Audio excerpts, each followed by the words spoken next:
let's go ahead and dive in. We want to welcome you guys, SCR agents, to the SCR Learn and Earn session.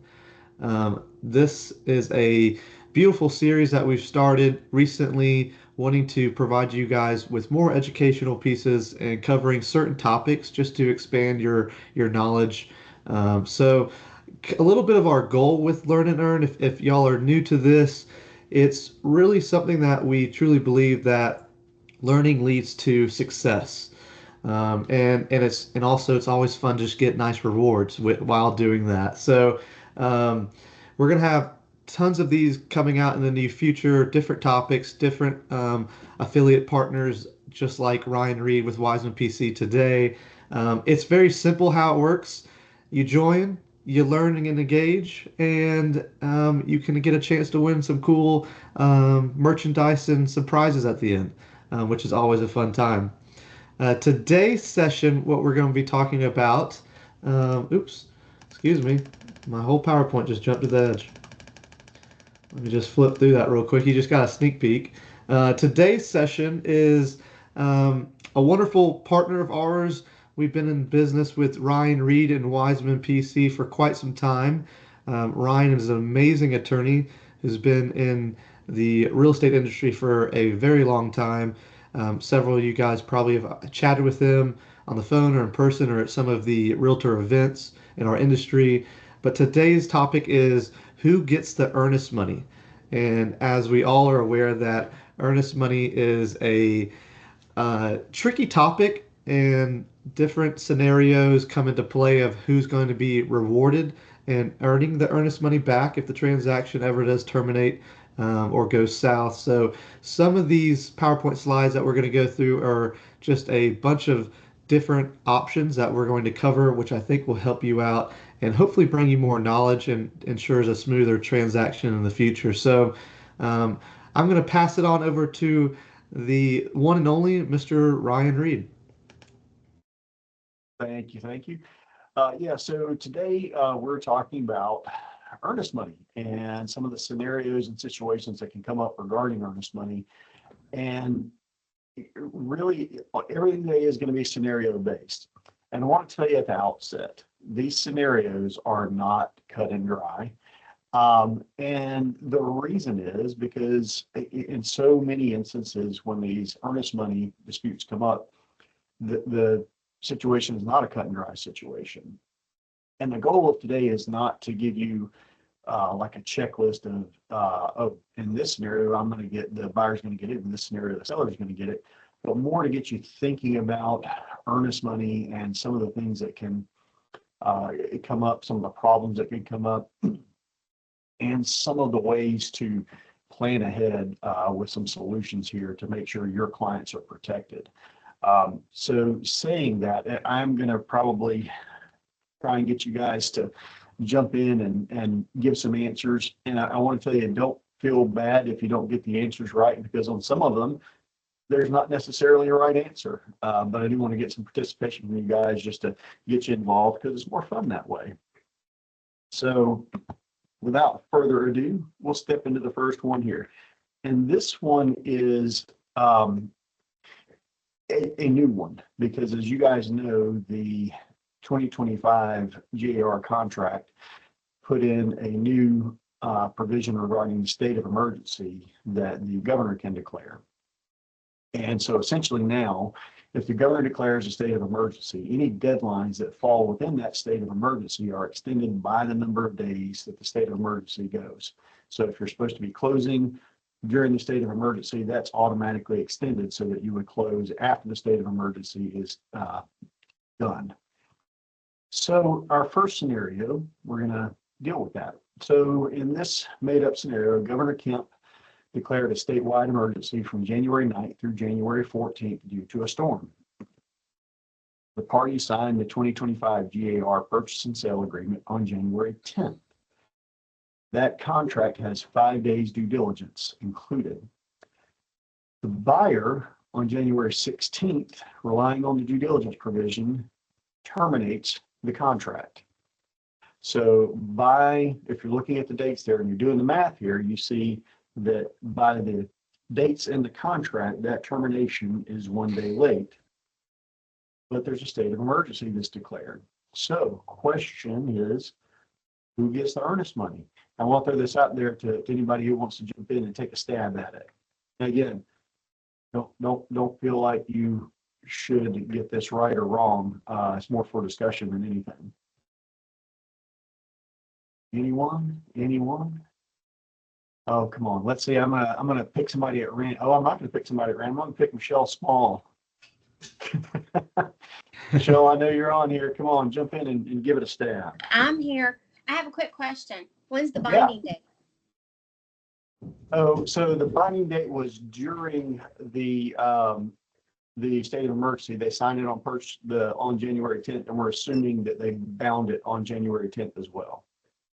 Okay, so if they bound it on January 10th,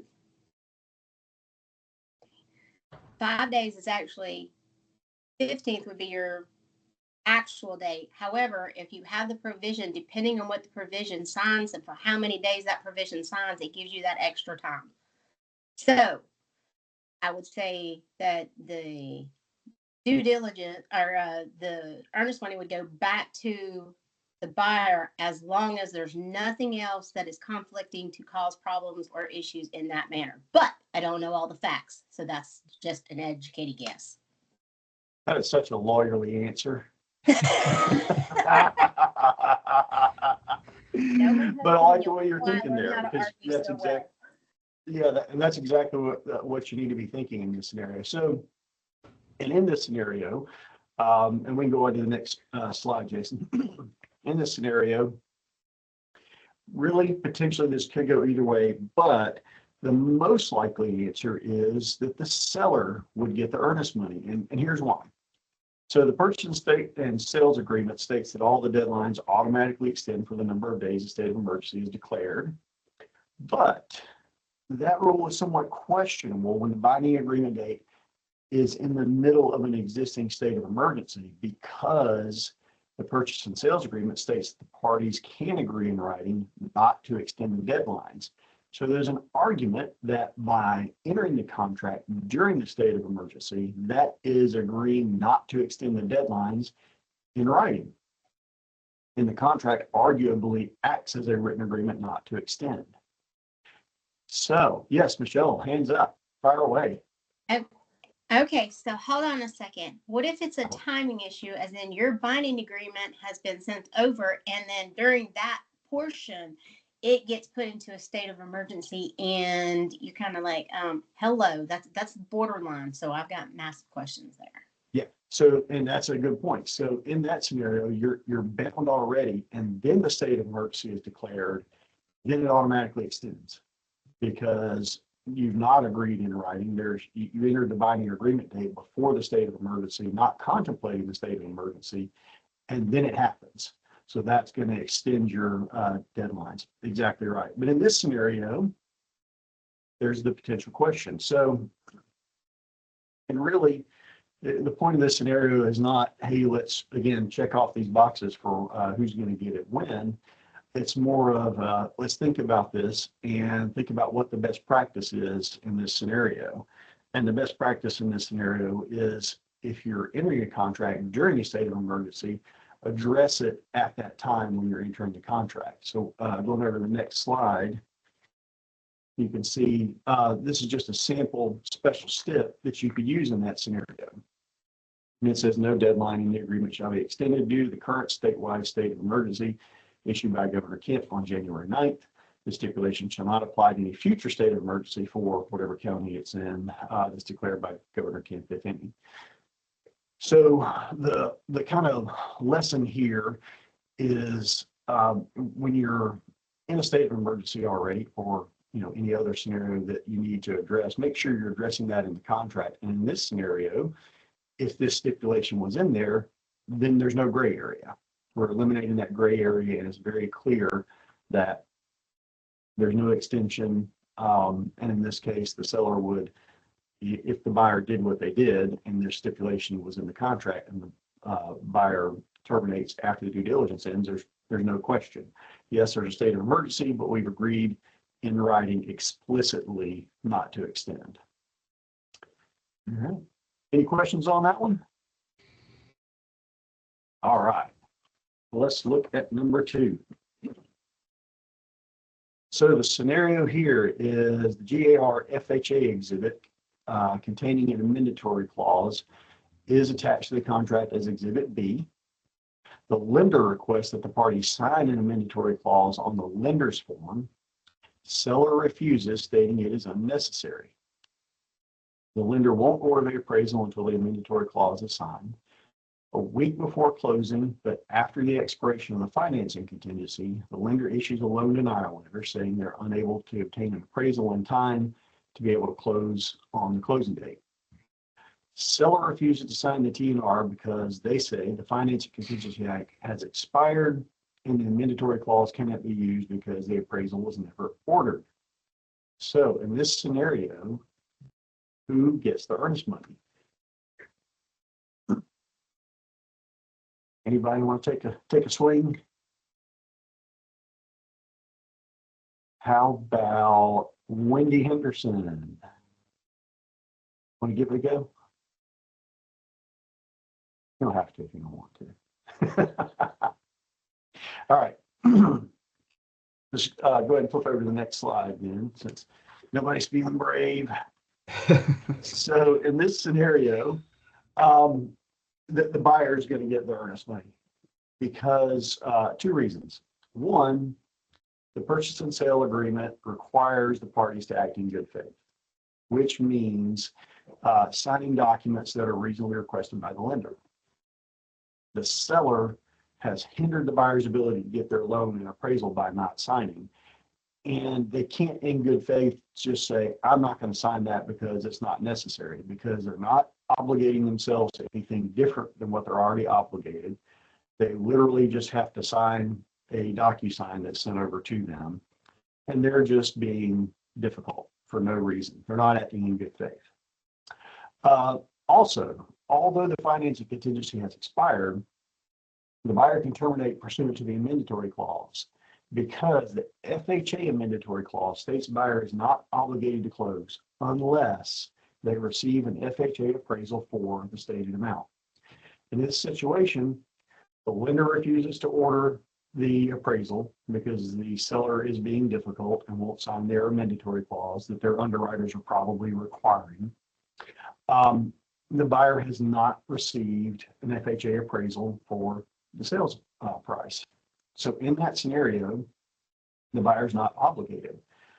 Now, if this were VA, it's a little bit different because the VA amendatory clause requires the buyer to receive a low appraisal before they can go through termination, but FHA is a little different.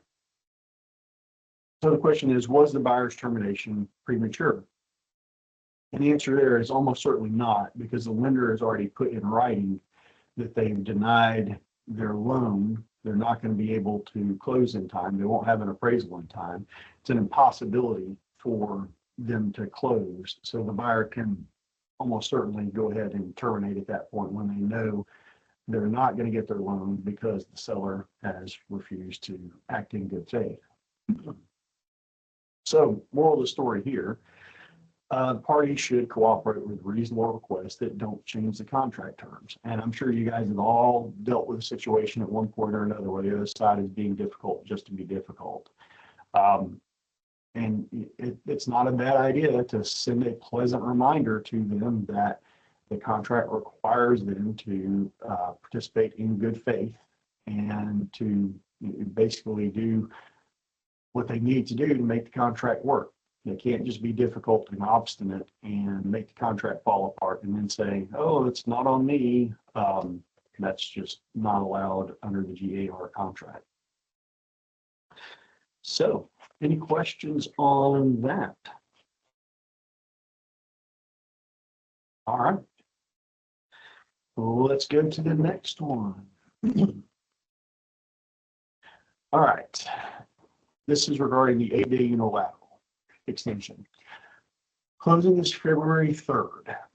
Seller comes in and they're going to sign early. So they come in the morning, sign, buyer's going to be signing later. So closing February 3rd, seller signs on February 3rd. At 3 p.m., the buyer's lender states that the file is not clear to close due to no fault of the buyer. So the lender's not ready for some reason. At exactly 8 p.m., buyer unilaterally extends the closing 8 days. Then at 9 p.m., the seller, in response, terminates the contract at 9 p.m. So, who gets the earnest money? Oh, Michelle, I see that hand. Hop on in. Buyer does. The buyer does because the seller didn't wait 24 hours after to do it, because the buyer actually terminated at 8 p.m. instead of at 7:59 when he still had the opportunity to do that. So that turns around and get the money back to the seller, but the seller terminated at 9 p.m., which should waited till the following day. So it goes back to the buyer. That's Did I learn anything? What's that? That's a good one. Now I see Kelly's got her hand up. What do you think, Kelly? I agree that it would go back to the buyer, because I think even though it is exactly 8 o'clock, that's still okay. And that 1 minute is probably not gonna do anything, but I still think it goes back to the buyer. Yeah, and this is another one that is very gray. So go ahead and flip over to the next slide. So these are the arguments on both sides. The buyer's argument is that the buyer must extend prior to 8 p.m. on the date of closing. So one thing to keep in mind is with the 8-day unilateral, now the buyer has to extend prior to 8 p.m. So technically, the buyer has to extend by 7:59. And technically, by the terms of the contract, 8 p.m. is late. But 1 minute isn't material, and that the buyer substantially complied with the timing.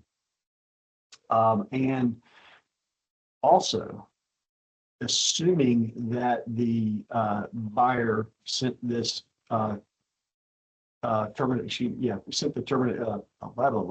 sent the extension at 8 p.m.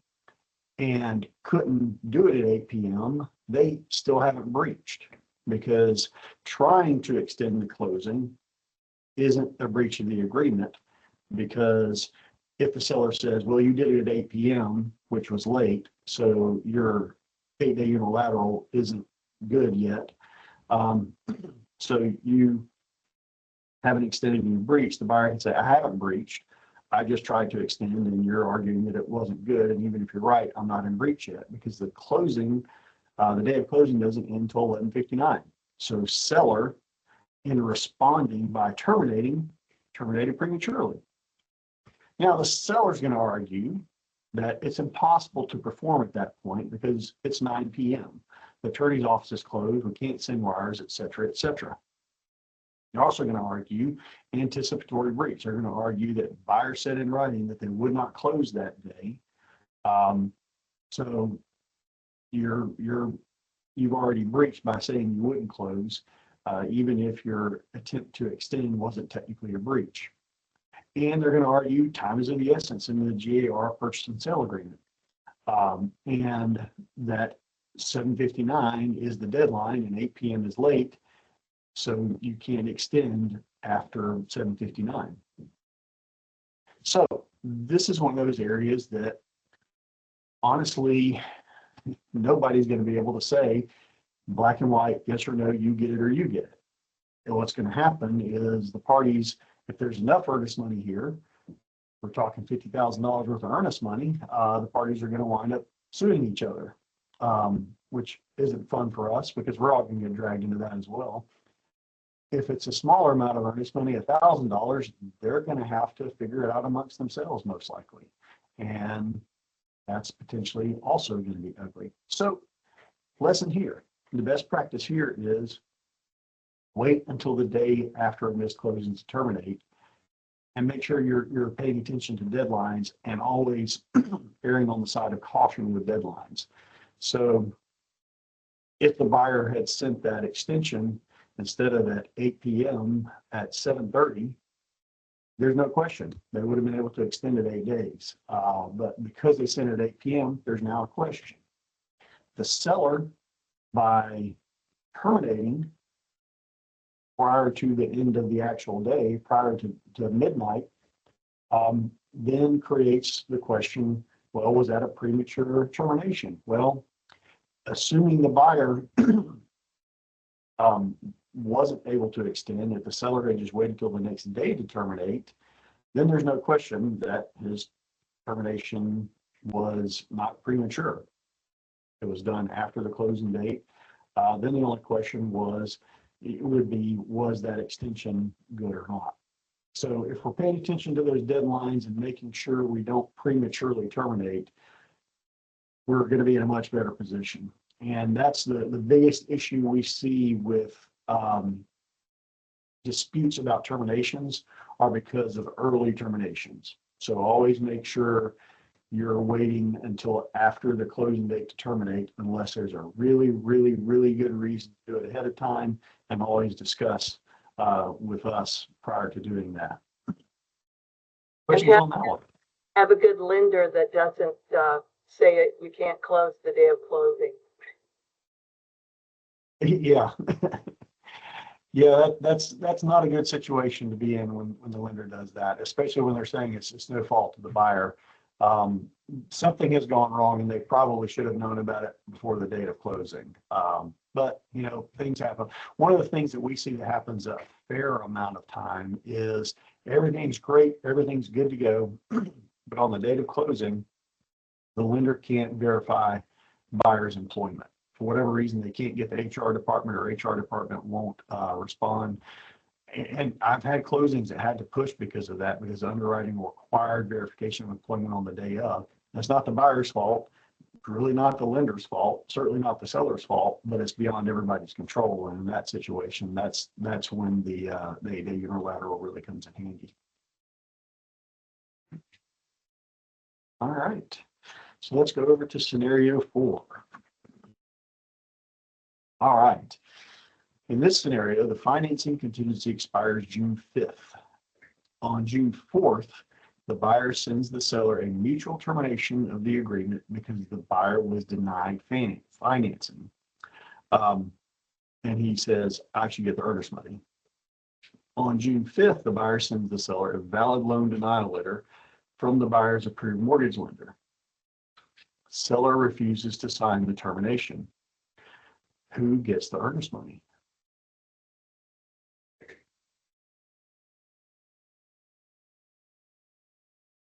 Anyone? Anyone? All right, this one's another trick one. Nobody. There's not a termination yet. Oh, Kelly. I see Kelly, you got your hand up. I read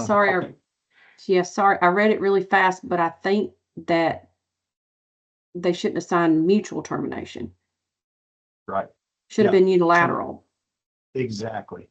So here, there's, excuse me, these allergies are killing me. So here, the contract hasn't terminated yet. There's not a termination. All that's happened is the buyer has sent the seller an offer to terminate, basically.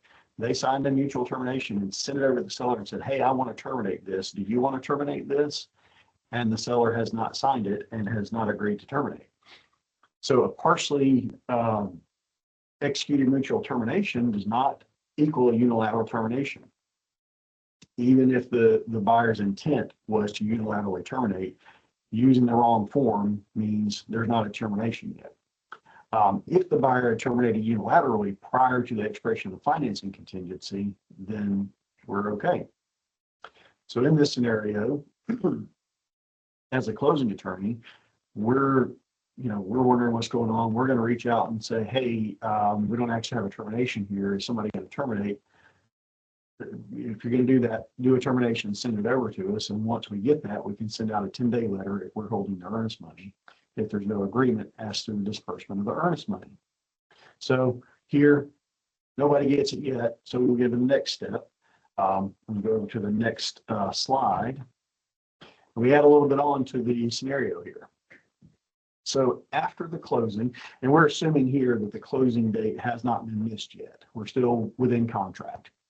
After the closing attorney tells the parties they need a termination before they can send a 10-day letter, the seller from this scenario unilaterally terminates and demands the earnest money due to the buyer's breach by being unable to get financing. Kelly, hop on in. The seller could not unilaterally terminate in this situation, because it would be the buyer's, that's the buyer's ability, not the seller. Exactly. Yep. So going over to the next slide, Kelly knocked out of the park on this one. The buyer gets it. But first of all, in the first part of the scenario, the offer to terminate mutually due to financing doesn't mean the buyer's actually breached anything. They've offered to terminate, and seller said no. The buyer could have found alternate financing by closing. Buyer may have a rich uncle who says, you know what, I'll stroke a check for this and you can buy it cash. They may find a hard money lender in a day or two and be able to show up to closing. They may have cash in the bank. They just wanted to get a loan. And they may decide to just come to closing and close with cash. So in this situation, the seller, because he's upset, things aren't going their way, it looks like the closing's not going to happen, the seller terminated prematurely. So what the seller should have done is either go back and work on a mutual termination, or wait for the closing date to pass if they can't come to an agreement. And after closing date is passed, then terminate. And then the seller's protected. But here, being denied financing is not a breach of the contract. Always remember, missing the closing is the breach of the contract. Saying you're not going to come to closing, saying you haven't gotten your loan, those things are not breaches. Only not coming to closing and bringing funds to closing is actually a breach in this scenario.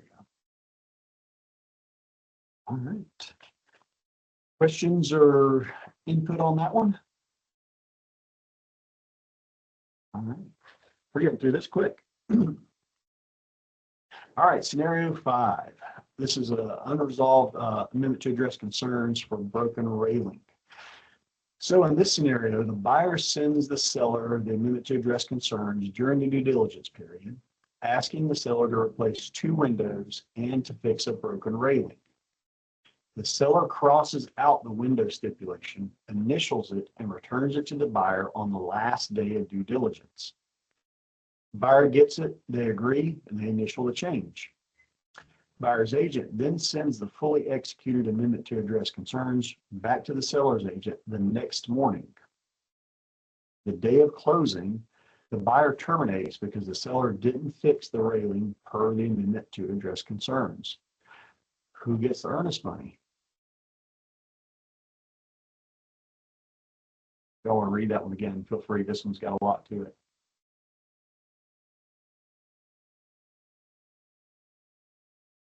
What do we think? Anybody? All right, so this is another tricky one. Oh, go ahead. So the agent sent the ATAC back the next morning, which would have been after due diligence ended. Exactly. You are on it this morning. Yep. Go ahead and flip over to the next slide, Jason.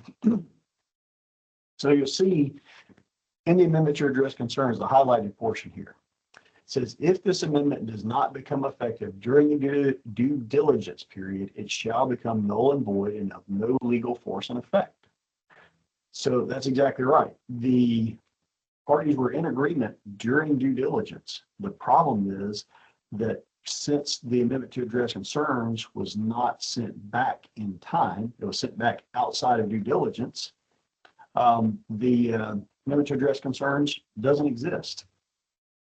Because it says, again, it's null and void if it doesn't become in effect. Because the buyer didn't send notice of their acceptance to the seller's counteroffer to the buyer's original amendment to address concerns until after due diligence ended, it's unenforceable. So the seller in this scenario, even though they agreed initially to make this one repair, they weren't required to make either repair because the amendment to address concerns is not part of the contract. It's as if it does not exist. So the buyer had no right to terminate. So in this situation, the seller is going to get the earnest money. Best practice here is watch your deadlines as much as you can. Don't wait until deadlines to do things. And for repairs, make sure you're setting those several days prior to closing so there's time to resolve and focus on the deadlines. I tell folks all the time, minimum of 5 days, way more if you can get it, because you got to have time for people to inspect, fix anything that wasn't repaired correctly, things like that. So again, watch those deadlines. And in this situation, before anybody decides to terminate, sit down and read the contract again before anybody drafts the termination. All right. So scenario 6. The seller broker does not share compensation. So in this scenario, the F-259 buyer broker compensation agreement is attached to the contract and states that the seller's broker will share X amount of dollars with the buyer's broker. The seller's broker does not sign the F-259 or the purchase and sale agreement. At closing, the seller's broker refuses to share compensation. Buyer refuses to close, arguing there was no contract because there was never a meeting of the minds on a material term.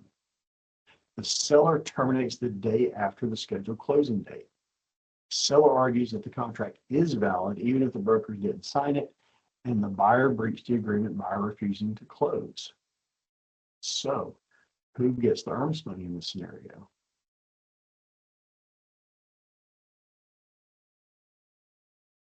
Anyone? Anyone? I'll do it. Michelle, go ahead. I'm putting a shot in the dark out here. Yeah.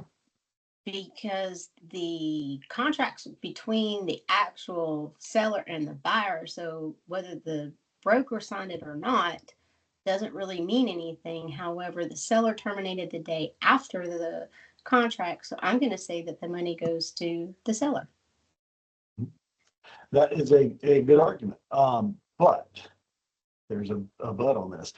The new F-259 for 2025 specifically states that if a broker who is paying compensation does not sign the 259 or the purchase and sale agreement, that the entire contract is void because it's a material term. Yeah, and that's a 2025 change. Without that change, you are exactly correct. Without that change, whether the broker signed the contract doesn't affect the parties' agreement in any way. But with this change, because the brokers are paying some portion of that compensation, which changes how much the buyer potentially has to bring to closing, it's become a material term now. So in this scenario, the seller's broker would need to have signed either the purchase and sale agreement or the 259.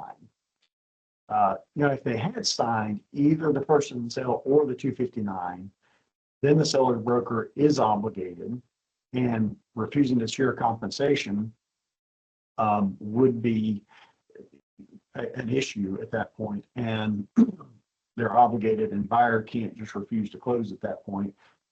The seller's broker's just got to do what they've got to do, and seller would be right in this scenario. All right, thank you. But you're, Can that's good. Yeah, go ahead. Can you say that, not all that maybe, but just can you explain that just one more time a little bit? Because I agreed with her up front. I agreed with her up front. Yeah. So.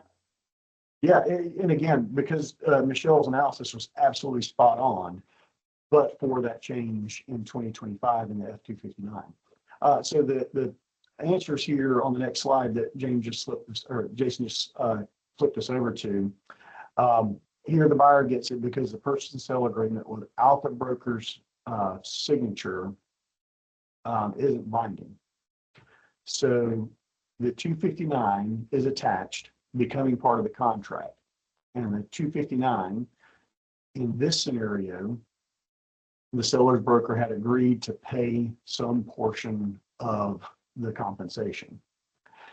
And by them saying, hey, I'm not going to do that, they're affecting the buyer's amount they're going to have to bring to closing if they won't do it.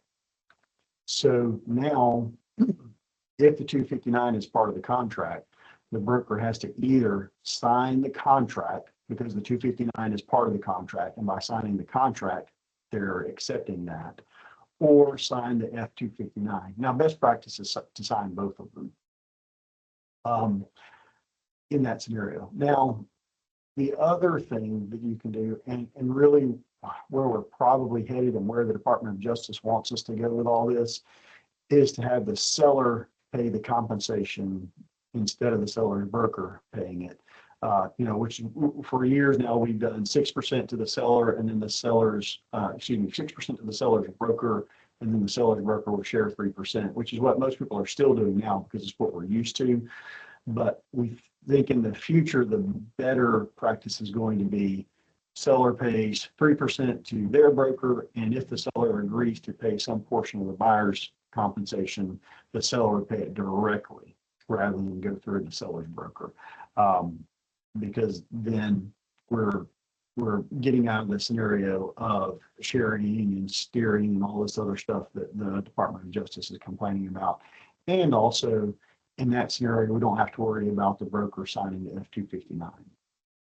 So in this case, it's not binding and there is no contract. So the buyer was Correct. entitled to it.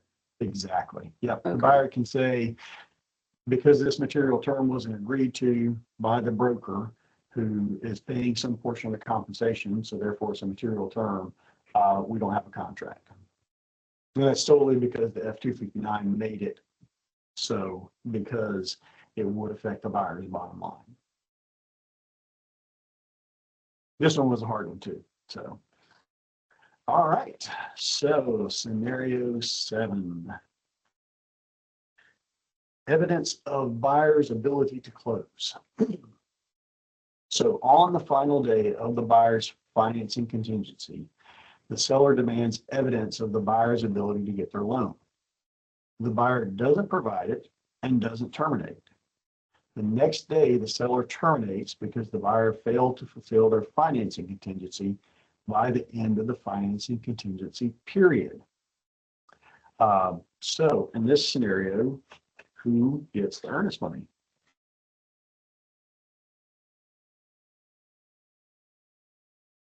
Another tricky one.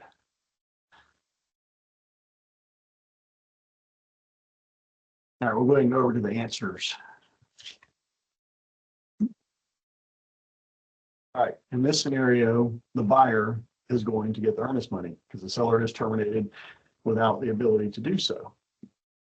So the buyer is deemed to have the ability to get financing if the contingency expires with no termination. So we're in the financing contingency.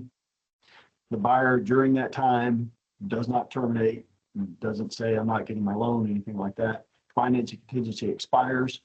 The presumption, the legal presumption at that point is that the buyer has the ability to get financing. The seller can request evidence of the buyer's ability to close after the expiration of the contingency. So in this scenario, the seller requested it during the financing contingency. They can't even request it until after expiration of the contingency, and they have to do it no less than 7 days before closing. Now, so let's say the seller had done it the right way and requested it after the financing contingency ended. Well, they still got to wait because the buyer has 7 days to provide evidence of their ability to close. And if they still don't, the seller's got to give them 3 more days to cure. So 10 days basically. And then if the buyer doesn't cure within that 10-day period, the seller can, within the 7 days after that, terminate. Also, evidence of the buyer's ability to close has got to be liberally construed in favor of the buyer. In other words, they don't have to prove absolutely my loan is completely 100% underwritten. There are no questions. They've already verified my employment, et cetera, et cetera. They just got to prove, give reasonable proof that they're going to be able to close and that their loan is going to be ready by the time we get to closing. So in this scenario, the seller has terminated prematurely. Again, it's a scenario where the seller wants something that they're not necessarily entitled to. The buyer, does what they're supposed to do under the contract, and seller gets upset and says, "Hey, I want to terminate." And you say, "Are you sure?" And, yeah, I want to terminate. I'm mad. Let's terminate. And they send over the termination, and all of a sudden, oh gosh, you're actually not going to get the earnest money you thought you were going to get because you terminated prematurely. The classic example of when you get that call or email or text or whatever, oh, I want to terminate because I'm mad. That's when everybody needs to sit down, cool off, read the contract, and make sure they've got the ability to terminate. And the general rule is, and there are several exceptions to this, but the general rule is the seller can't terminate until after the closing date has passed. So if we're trying to terminate before then, we need to sit down and figure out exactly what basis they're terminating on and whether they have the ability to do that. And in this situation, they didn't make that determination and the seller terminated prematurely. Any questions on that one? All right. Well, believe it or not, that's the end of our presentation. Now, reminder, write Weissman on page 1 because we get the job done. We really appreciate you guys using us. Anytime you can use us, please do. We are here for you for education, for closings, for whatever you need. If you've got clients that need litigation support, pretty much anything regarding real estate, we've got somebody who does it. So reach out to us for anything you need. But before we end today, we got time because you guys are on the ball here and answered my questions for the most part without having to do a big explanation because you're like the ones you had them like that. Any questions about anything we've gone over or anything else that's come up, any weird scenarios you've had that we want to chat about while we're on the screen here with each other?